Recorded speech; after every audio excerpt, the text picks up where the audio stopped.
So the question comes up that, okay, so if God is in all of us and we are centers through which God is able to perceive and create out of its nature, why is it that we're not always creating good? Because, God's nature is supposed to be all loving, all knowing, all good.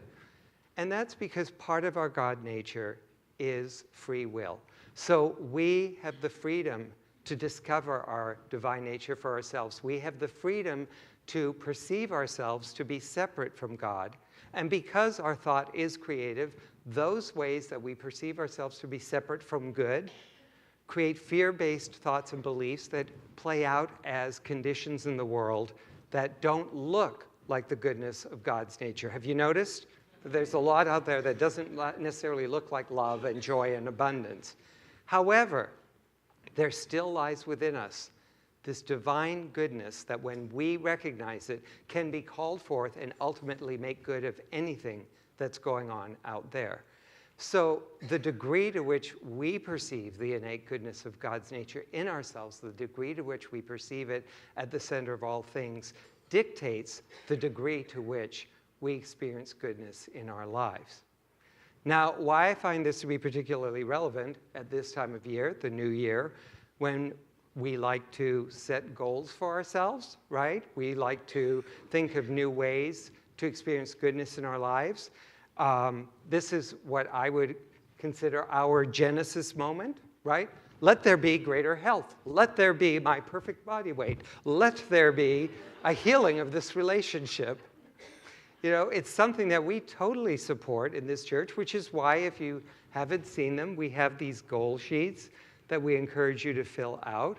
Because in essence, what we're doing when we look at ways to experience greater good is we're opening to new ways that God's goodness in us can be expressed through us. But let's be really, really clear about this, okay? When we are setting these goals, it is not the realization of these goals that's going to bring more love into us, more joy into us, more peace or abundance into us. It's that goodness of God within us and our acceptance of it that allows these goals to be fulfilled. The driving force behind all of these intentions is the goodness of God seeking an experience of an expansion of its love, of its joy, of its abundance that lies within us into our lives. So, next question. If we are creative centers for God to express, and God is all-knowing and all-powerful, why is it that we can set forth a goal, and yet we don't always realize that goal? Have you noticed? Let there be my perfect body weight. Let there be that perfect healing of a relationship. It can feel like God is withholding, that we have this impulse, but then God doesn't fulfill it. And what Ernest Holmes, our founder, taught us is that it is never about God withholding. It's about our consciousness. As Ernest Holmes said, our belief sets the limit to our demonstration of a principle which, of itself, is without limit. It is ready to fill everything because it is infinite.